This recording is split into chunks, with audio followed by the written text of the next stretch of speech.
जय Shri Radhe Krishna. Gaudy true channel में आप सभी का स्वागत है। आज हम लोग बैसाख मास के 17वें अध्याय की कथा सुनेंगे।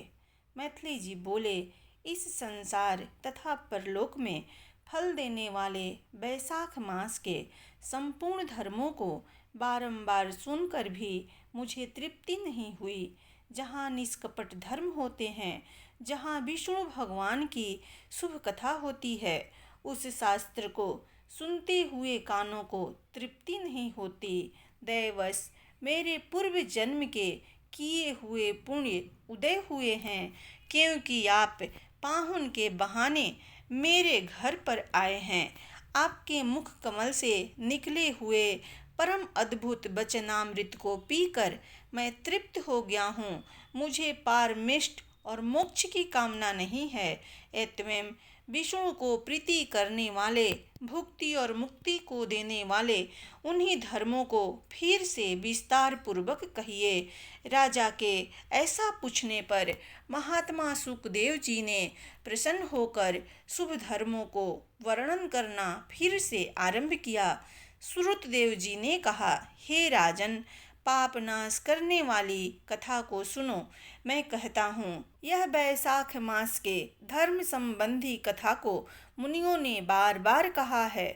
पंपा के तीर पर शंख नाम का एक यशस्वी ब्राह्मण बृहस्पति नक्षत्र के सिंह राशि में जाने पर शुभ गोदावरी नदी पर गए और पुण्य भीमरथी को पार करके घाम से व्याकुल बैसाख महीने में घोर निर्जल कांटों से भरी पहाड़ी पर पहुँचे। मध्याह्न के समय यह ब्राह्मण वृक्ष के नीचे बैठ गया। तब एक दुष्ट व्याघ्र हाथ में धनुष लिए हुए आया। वह सब प्राणियों से घृणा करता था और मानो दूसरा यमराज था।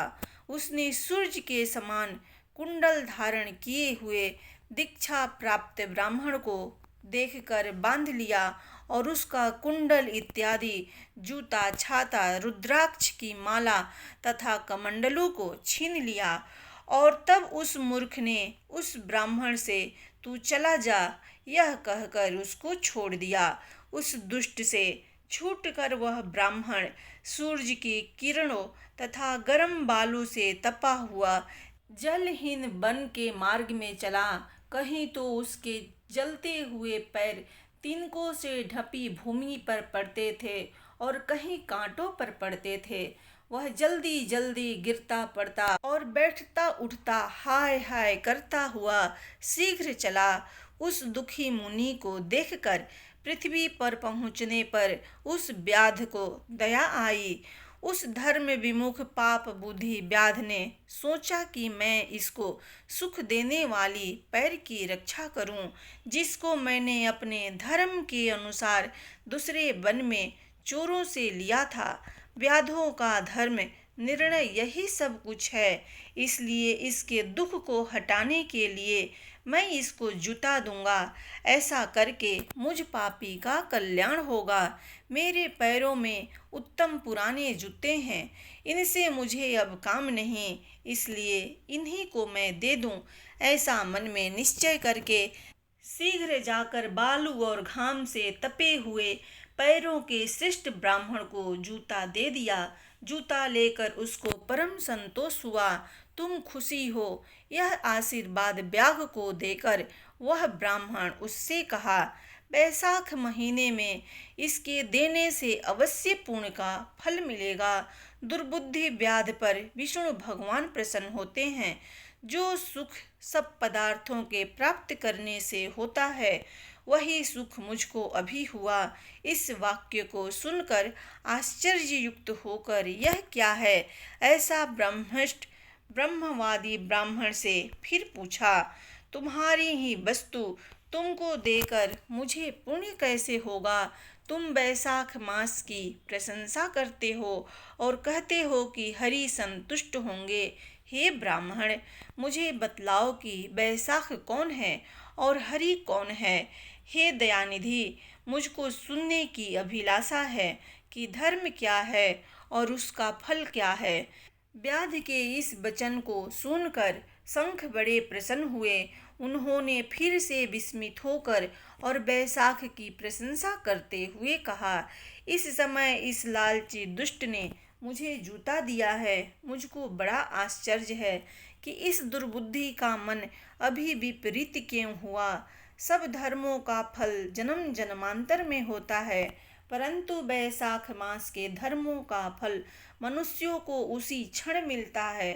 पापी दुरात्मा दुर्बुद्धि व्याधि के देव योग से जूता दान करने से सत्व शुद्धि हो गई। यह बड़ा आश्चर्य है। जो कार्य विष्णु भगवान को प्रिय होता है और जो उनके संतोष का कारण होता है, उसी को मनु इत्यादि धर्मवेताओं ने धर्म कहा है। बैसाख महीने के धर्म विष्णु भगवान को बड़े ही प्रिय हैं। बैसाख मास के धर्मों से केशव भगवान जैसे संतुष्ट होते हैं, वैसे सब दानों से, तपों से और बड़े बड़े यज्ञों से नहीं होते। सब धर्मों में इसके समान दूसरा कोई धर्म नहीं है। गया में मत जाओ, गंगा में मत जाओ, प्रयाग तथा पुष्कर में मत जाओ, केदारनाथ में, कुरुक्षेत्र में, प्रभास में, सैमंतक में, गोदावरी में, कृष्णा में, सेतु बंध रामेश्वर में, मरु वृद्ध में मत जाओ। बैसाख के धर्म महात्म्य की प्रशंसा करने वाली कथा रूपी नदी में स्नान करने से विष्णु भगवान तुरंत ही हृदय में सबके आते हैं। इस माधव नाम के मास में जो थोड़े में ही साधन होता है, वह बहुत धन का व्यय करने से, धर्मों से तथा यज्ञों के साधन से नहीं हो सकता। हे व्याध, यह माधव नाम का पुण्य बढ़ाने वाला महीना है।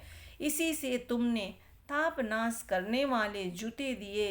इसी से तुम्हारे पूर्व जन्म में किए हुए पुण्य का उदय हुआ। भगवान प्रसन्न होंगे और प्रायः तेरा कल्याण होगा। नहीं तो तुम्हारी जैसी शुभ बुद्धि कैसे हुई।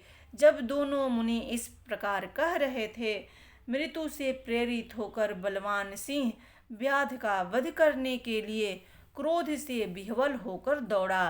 बीच में देव का बनाया हुआ हाथी देखकर उसे बड़े वेग से दौड़कर उसको मारने में उद्यत हुआ। उस जंगल में सिंह और हाथी का घोर युद्ध हुआ। युद्ध से थक कर ये दोनों एक दूसरे को देखते हुए चुपचाप बैठ गए।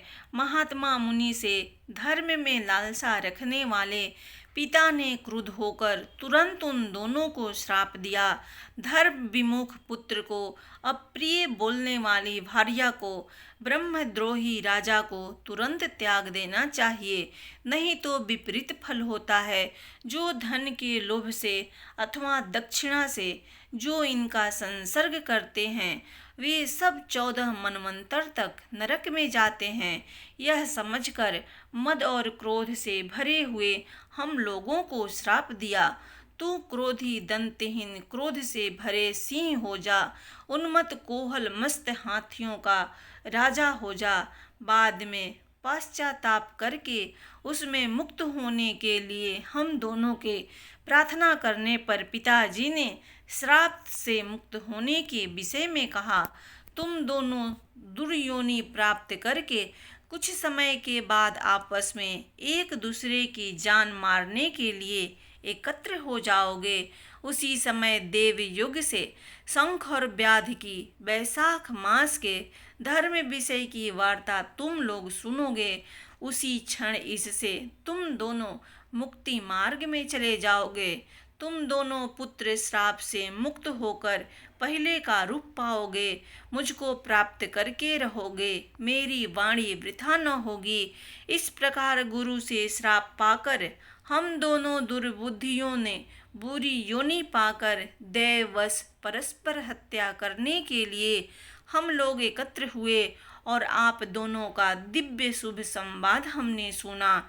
उसी से तत्क्षण हम लोगों की मुक्ति हुई। यह सब कहकर तथा मुनीश्वर को प्रणाम करके मुझसे पूछकर और आज्ञा पाकर वे दोनों अपने पिता के पास गए। दयानिधि मुनि ने व्याध को देखकर कहा, बैसाख महात्म्य के सुनने से बड़े फल को देखो, मुहूर्त भर सुनने से ही उन दोनों की मुक्ति हो गई। उस श्रेष्ठ मुनि के ऐसा कहने पर शास्त्रों को फेंक कर व्याध ने उस दयानिधि, निष्प्रिय, तीव्र बुद्धि, विशुद्धात्मा, पुण्य के एकमात्र पात्र से कहा। श्री स्कंद पुराण के वैशाख महात्म्य के नारद और अम्बरीश के संवाद में दंतिल और कोहल की मुक्ति प्राप्ति नाम का 17वां अध्याय समाप्त हुआ। प्रेम से बोलिए भगवान विष्णु की जय।